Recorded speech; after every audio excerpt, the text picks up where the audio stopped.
And then there are plenary indulgences, which are my favorite. Plenary indulgence. Yes. Can we analyze that word plenary? Or Plenary means complete, or it completely wipes out the amount of time you'd have to spend, or a loved one or someone who you're performing a plenary indulgence work for. It completely wipes out the amount of time that they would have to spend in purgatory. Mm-hmm. Now, the way that works is, whenever we sin, mm-hmm. we, of course, if it's a mortal sin, we go to confession, True. and we confess that sin. Well, yes, the sin is actually forgiven, mm-hmm. but we still have to pay the price for that sin, and that's a certain amount of time that we would have to spend in purgatory, and it's unknown how long that might be. No one knows that, only our good mm-hmm. Lord does. So what's really nice is to do a plenary indulgence for yourself. It's great because it wipes out, and this is a teaching of the Catholic Church, all of the time that you would have to spend in purgatory from the beginning of your life up to that point. Now that is extremely encouraging news for all of us. Wow.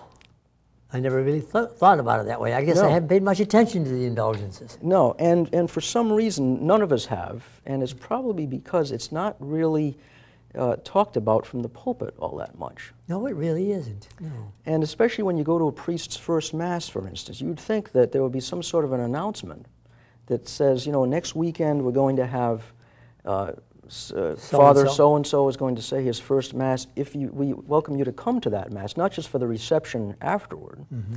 but for the fact that not only you get a plenary indulgence, but the priest who's saying his first Mass mm-hmm. will also be entitled to get a plenary indulgence. Yeah, but really when you're saying less time in purgatory and, yes. and it wipes out, but that doesn't mean you can go out carousing and drinking on Saturday night, and then just because you go and have a plenary and then stop in the adoration and you've already stole a vehicle or whatever the heck you did, yes. that doesn't mean that it's, no, there's some priorities first. There are some requirements in order to get a plenary indulgence. Explain that to us. And what the requirements are, the basic requirements for every plenary indulgence is you have to perform a few things. First of all, a person has to truly repudiate and be sorry for all sin, mortal and venial. That means you can't just go out and do whatever you want and then decide you're going to go to confession the next day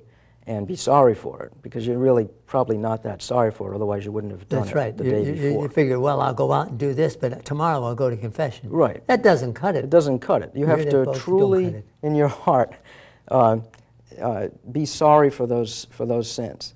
The next thing you have to do is you have to receive Holy Communion on the day that the indulgence is sought. Oh. So you have to go to Mass and receive communion on the day that you're planning on getting a plenary indulgence, either for yourself or for a deceased loved one. And it has to be a deceased loved one. It can't be someone who's living. Oh, okay. So if you have someone who has already passed on, yes. you can pray for them yes. and build up some... So it's really a fabulous opportunity whenever someone who you know dies. Mm-hmm. You know, you naturally, most of us send a spiritual bouquet, and I do that too. But what I write in that usually is, and I have also performed and requested of our Lord a plenary indulgence for mm-hmm. so-and-so, so that they can be allowed to come into heaven, if the good Lord says that they can come into heaven, that they don't have to spend any time in purgatory whatsoever. Well, because that's the definition of a plenary indulgence. You sent me some indulgence works here. Yes. Can I read a few of these off sure. here? Let's see, adoration of the Blessed Sacrament for a half an hour or more mm-hmm. is one. Yes, now that is what they call the plenary indulgence work. And there are 29 works that are listed in the book. There are about 70 indulgences in the book. Uh-huh. And 29 of them carry plenary indulgences. For instance, if you were to go to confession, this is one of the requirements, then you have to go to Mass. And then you have to say a prayer for the intentions of the Pope. And usually it's an Our Father or Hail Mary. Well, I've been doing that. You mean I got a little bit of a bank account? Well, there are so many people who do these things naturally every day. All the people who you see as daily communicants at Mass. Mm-hmm. as far as I'm concerned, there should be an announcement.